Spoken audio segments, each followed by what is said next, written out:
Good morning, my dear students, and once again, I welcome you back to the English online classes. And I hope that you had spent your Deepavali holidays and the festival very well by keeping yourself safe. Now, let's continue with the chapter birth.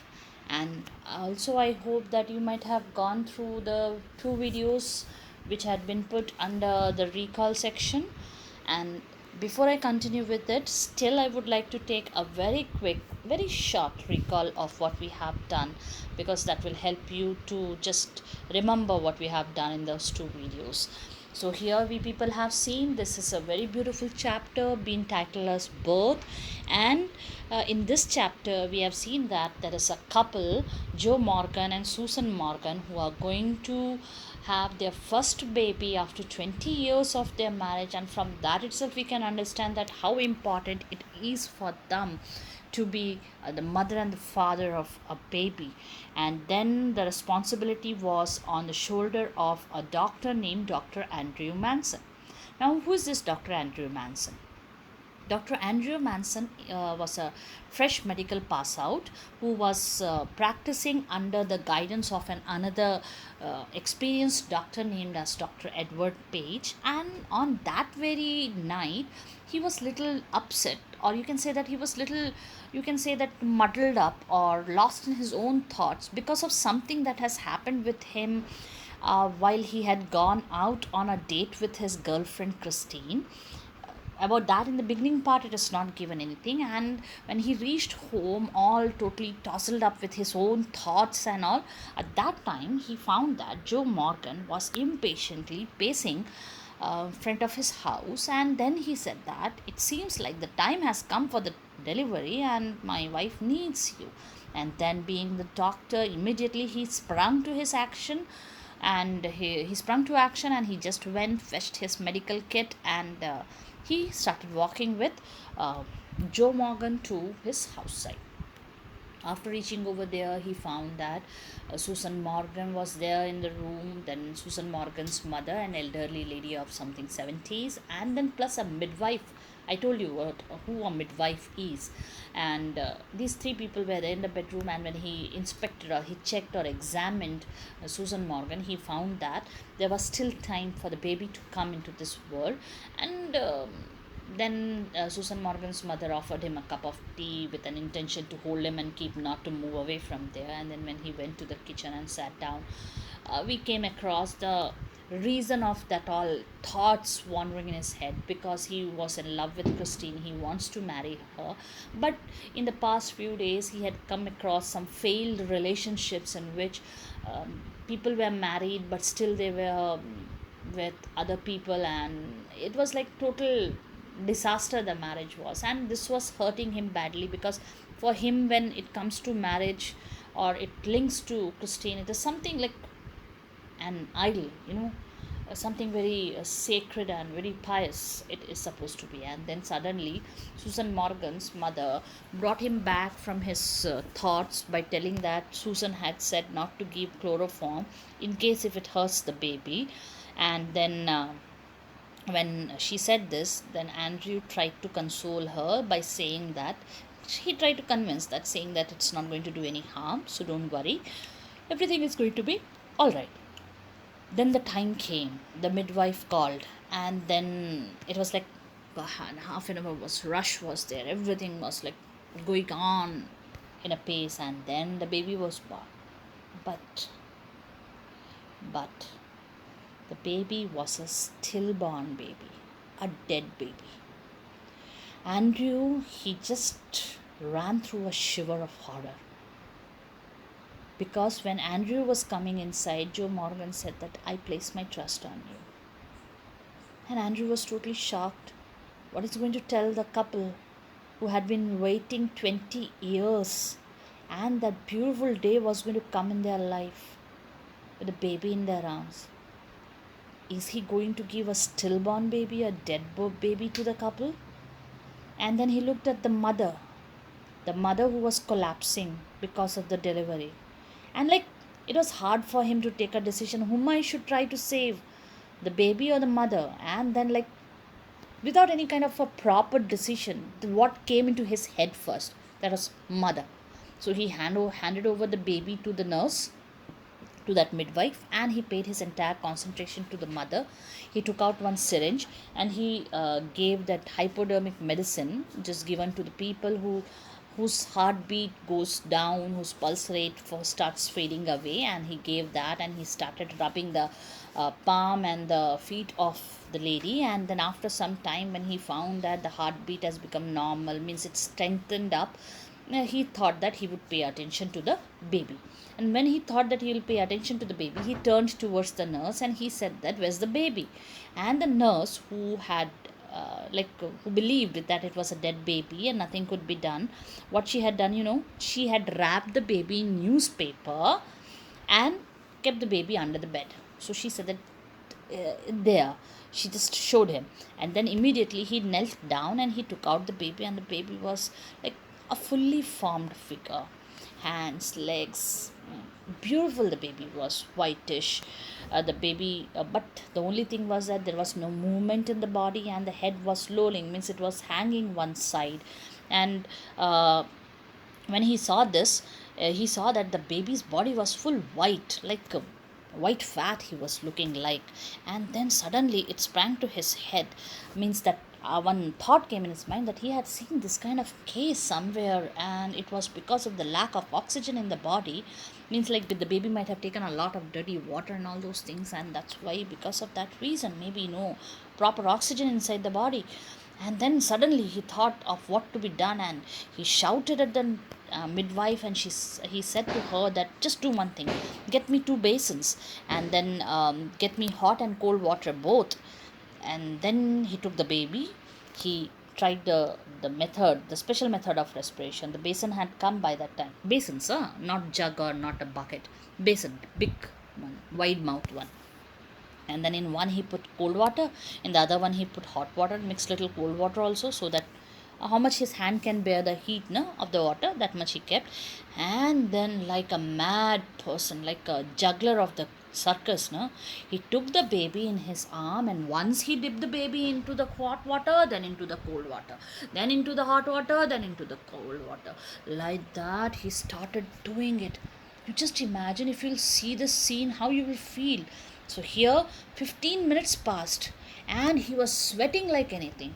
The sweating was so hard that it literally blinded him, because it was just dripping from top of his eyelids and it was closing his eyelids, but he was going on doing it. So 15 minutes he did. He started breathing heavily, but no breath came out from the lax, means the without any movement, lax body of the child. This is what we have done in the previous video, so let's continue with the chapter. A desperate sense of defeat passed on him, a raging hopelessness.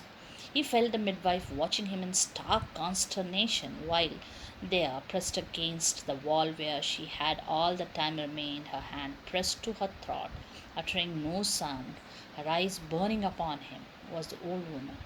He remembered her longing for a grandchild, as great as had been her daughter's longing for this child, all dashed away now, futile beyond remedy. Now, it's natural. He's a doctor. His act is to try till the end. But now that 15 minutes he had done what he thought might work out, when that 15 minutes passed and nothing happened, like a kind of a hopelessness, means no, nothing could be done. It started invading him. And then the midwife, in a stark consternation, means like terrible shock. Now, oh my God, what is doing? That kind of shock. She was just standing there and watching him. What this man is doing? What this doctor is trying to do? A dead baby, once he's dipping in the hot water, then he's dipping in the cold water. What is trying to do? And then the old lady, remember Susan's mother, she was leaning on the wall now. Seeing all the scene, she was leaning, taking support of the wall, and her hand pressed her throat, means like how it happens now on the chest, it comes, oh my God, what is this all? And then her eyes were continuously staring the doctor, that what this man is doing. But what Andrew remembered was the longing of this family, the desire of this family, the lady to have a grandchild. Susan to have a baby of her own. And all came now, but they all seemed to be like no remedy, no solution, futile, anytime going to end. The floor was now a draggled mess. Stumbling over a sopping towel, Andrew almost dropped the child, which was now wet and slippery in his hands like a strange white fish. For mercy's sake, doctor, whimpered the midwife, it's stillborn. Andrew did not heed her. Beaten, despairing, having labored in vain for half an hour, he still persisted in one last effort, rubbing the child with a rough towel, crushing and releasing the little chest with both his hands, trying to get breath into that limp body. Now, like if a bucket of water is there and you keep on taking out with a mug water, what happens? Little water will drip here and there, and then obviously the place becomes very messy, slippery, water all over. And you think what was the situation there? Two wide open basins, and this man was dipping the baby once in one and then dipping in the another one, so water was like everywhere. And full mess it became, dirty it became. And then he was about sopping towel means the wet towel, dirty towel which was lying down over there. His once he even was about to fall down, and the baby, because see, when the baby is in the mother's womb and taken out, a kind of a liquid, sappy liquid is there, sticky liquid is there, and it actually is to save the child. So that is there, and with that itself he had dipped the baby into the water as well.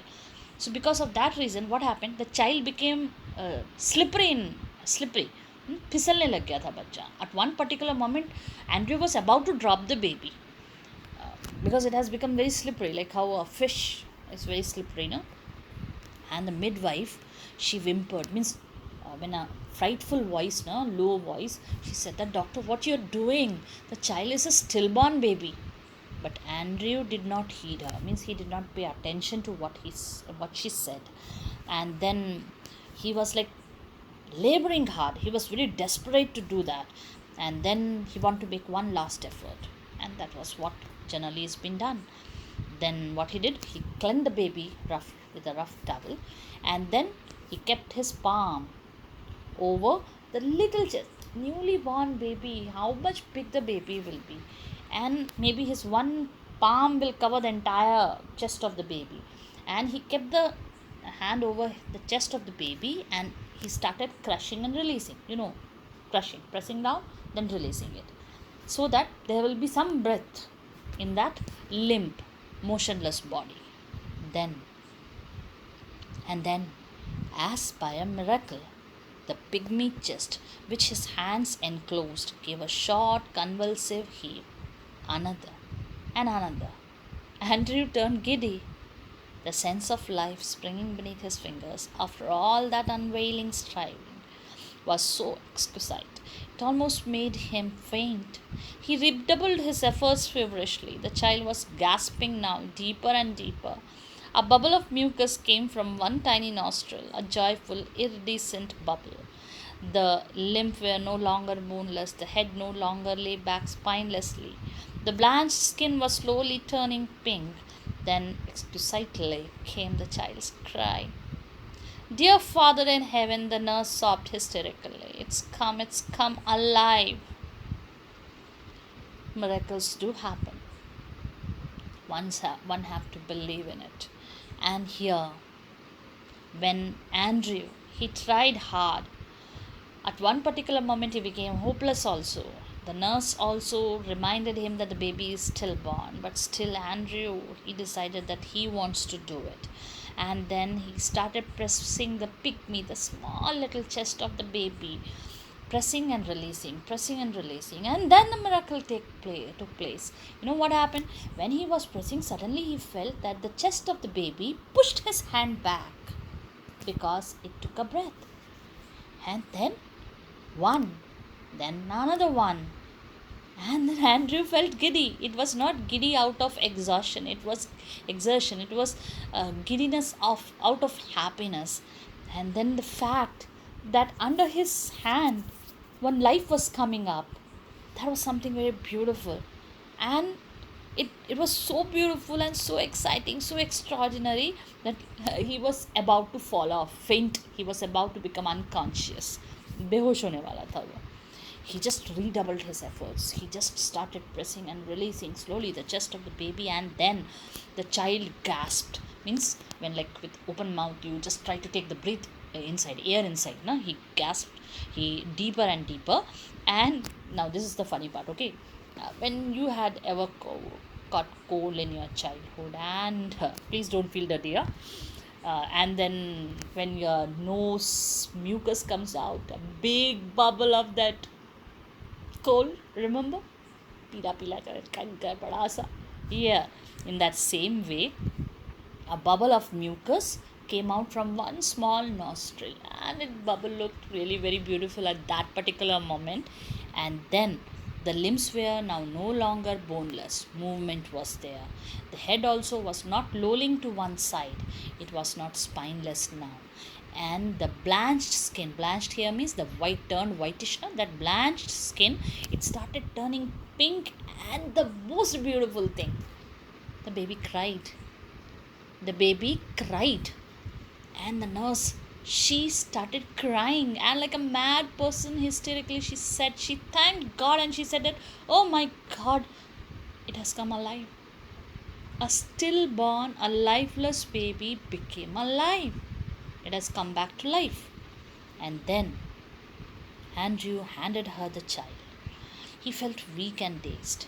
About him, the room lay in a shuddering litter: blankets, towels, basins, soil instruments, the hypodermic syringe impaled by its point in the linoleum, the ewer knocked down over, the kettle on its side in a puddle of water. Upon the huddled bed, the mother still dreamed her way quietly through the anesthetic. The old woman still stood against the wall, but hands were together. Her lips moved without sound. She was praying.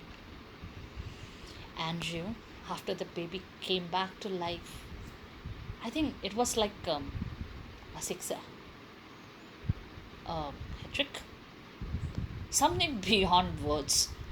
And he handed over the baby to the nurse, and he was feeling very weak and dazed. Means, after all, it was a victorious journey, a very hectic, frantic, victorious journey. And he was totally weak and dazed because of it. And around him, the room, it was a total mess. You can see over there, it is given in the book very clearly, a shuddering litter. Litter means mess, dirty. But the blankets were lying down, towels, basins, the kettle in which hot water was brought, it was lying down one side. The engine, I'm saying, the syringe in which the hypodermic medicine was there, it was poked inside another one cloth which was lying down over there. But all those things don't matter, because the baby was alive. And then after handing over the on the bed, the mother, means that Susan Morgan, she was still under the effect of that anesthesia. She don't even know what had happened. And the old lady who was standing over there with her hands over her chest, now her hands were folded up. Actually, her mouth was also, the lips were also moving. She was praying. She was thanking God for all that had happened over there. Mechanically, Andrew wrung out his sleeve, pulled on his jacket. I'll fetch my bag later, nurse. He went downstairs through the kitchen into the scullery. Um, his lips were dry at the scullery. He took a long drink of water. He reached for his hat and coat. Outside, he found Joe standing on the pavement with a tense, expectant face. All right, Joe, he said thickly. Both all right. It was quite light, nearly 5 o'clock. Now Andrew, what he did, his sleeves which he had pulled up, he just pulled it down, and then he took his jacket and he said to the nurse that medical bag of his he will come and take later on. And he went down to the kitchen, to that washing place, and scurried to the washing place. Then his lips were dry out of the exhaustion, and he went there. He took a nice long drink of water. Then he took his hat and coat, and he came out of the house. He met Joe still there, standing on the pavement, tensed, with a lot of expectation. And then he said to Joe, don't worry, everything is okay. And then it was right by that time. It was 5 o'clock. Midnight he came there, and now it's 5 o'clock. He was going back. Now the last para.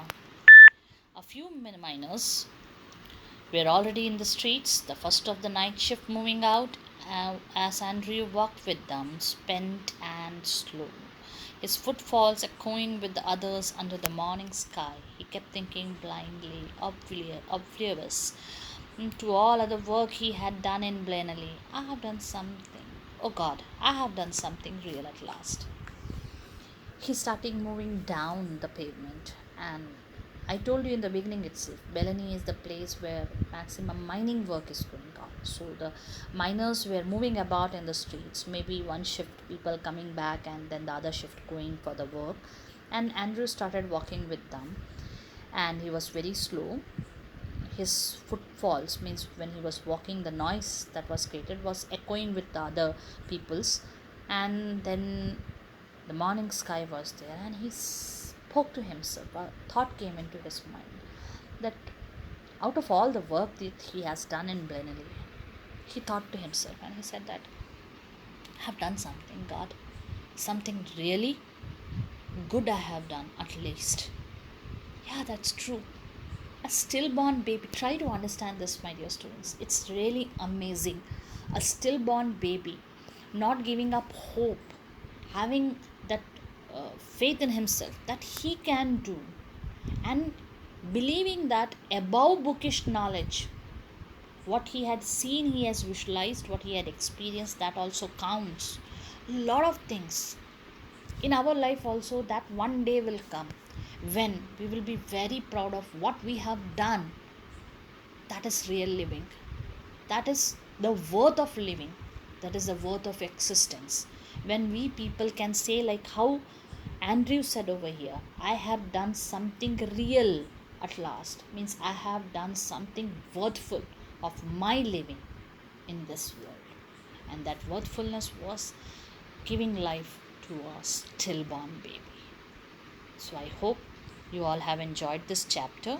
And with regard to the questions which are given at the end of the chapter, the very first question which is given, reading with insight, means using your own views after reading. I have done something, oh God, I have done something real at last. Why does Andrew say this? What does it mean? So here, obviously, he was totally muddled up with his own thoughts, with all the things that was going on disturbing him. But still keeping all those things aside, when he got that stillborn baby in his hand, he thought about that grandmother. He thought about the couple waiting up for nearly 20 years, and then the efforts that he had put up, and at last how he succeeded in bringing back a life, that life springing under his hand, that feeling, that all things made him believe that at last he has done something very exotic, something very extraordinary, which makes his existence worthful. That is what is we are supposed to write down in this. The second one, there lies a great difference between textbook medicine and the world of a practicing physician. Discuss. With regard to the context of the story, as I told you, we all study, we all read, but life is beyond that reading. Experience counts, and understanding what is going around from that learning is very important. Here, with regard to the context, if he had believed only on the medical book and he would have left the child thinking of it to be a stillborn, maybe the child would have never retrieved. But he believed it, remembering what he had seen once, and he acted accordingly, though like a mad person, but he brought back a life. And that is what it tells us, the difference between textbook and practice. The third question you will just skip off, and very soon I will send you the questions PDF, and you may prepare the answers at the earliest, so that during the time of exam you don't have any problem. So with this I would like to end up today's video. Hope you all have enjoyed the chapter. Till we come across again, stay safe and take care of yourself.